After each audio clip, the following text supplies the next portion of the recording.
2009 সালে লাহোরে শ্রীলঙ্কা দলের ওপর সন্ত্রাসী হামলার পর থেকেই ক্রিকেট দুনিয়ায় কালো তালিকায় নাম উঠে গিয়েছিল পাকিস্তানের। ফলে 2009 সালে চ্যাম্পিয়ন্স ট্রফি 11 বিশ্বকাপের আয়োজকের তালিকায় থাকলেও ওই এক ঘটনায় সব শেষ হয়ে যায় পাকিস্তানের। অনেক চড়াই উতরাইয়ের পর নিজেদের দেশে ক্রিকেট বিশ্বের দলগুলোর আনাগোনা স্বাভাবিক করে পাকিস্তান। তবে একটা জায়গায় আক্ষেপ রয়েই গেছে তাদের, এখনো ভারতকে নিজেদের মাটিতে আনতে সক্ষম হয়নি তারা।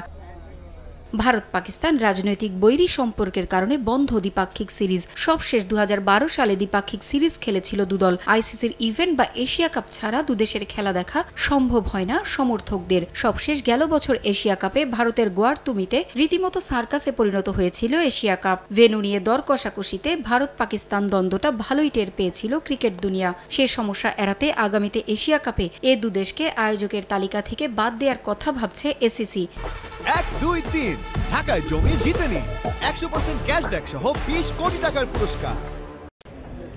গেল বছর এশিয়া কাপে ভারতের একগুঁয়েমিতে হাইব্রিড মডেলে টুর্নামেন্ট আয়োজন করতে বাধ্য হয়েছিল পাকিস্তান। তবে পাকিস্তানের বিশ্বাস ছিল বিশ্বকাপ খেলতে গেলে পাকিস্তানে চ্যাম্পিয়ন্স ট্রফি খেলবে রোহিতরা। কিন্তু আবারও বেঁকে বসেছে ভারত। পাকিস্তান নয়, হাইব্রিড মডেলেই চ্যাম্পিয়ন্স ট্রফি খেলতে চায় Bharat. Indo Asian news service INS এর এক প্রতিবেদনে উঠে এসেছে এমন তথ্য। 2025 সালের চ্যাম্পিয়ন্স ট্রফি আয়োজন করবে পাকিস্তান। আইসিসির এই বড় আসরও পাকিস্তানের মাটিতে গিয়ে খেলতে চায় না ভারত। এর জন্য ভেন্যু পরিবর্তন করতে বলেছে বিসিসিআই। ভারতের ম্যাচগুলো পাকিস্তানের বাইরে বা অন্য কোনো দেশে আয়োজনের দাবি করেছে বিসিসিআই। সিরিজ তো দূরে থাক, ভারতীয় দল চ্যাম্পিয়ন্স ট্রফির জন্য পাকিস্তানে নাও যেতে পারে। ভেন্যু পরিবর্তন হতে পারে, হাইব্রিড মডেলও করার সম্ভাবনা আছে।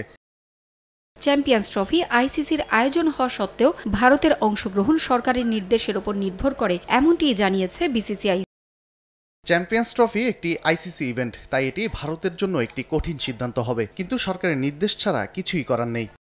চ্যাম্পিয়ন্স ট্রফি তো দূরে থাক, পাকিস্তানের সঙ্গে ভবিষ্যতে কোনো ধরনের দ্বিপাক্ষিক সিরিজও খেলতে চায় না ভারত। পারভিন আক্তার, সময় সংবাদ।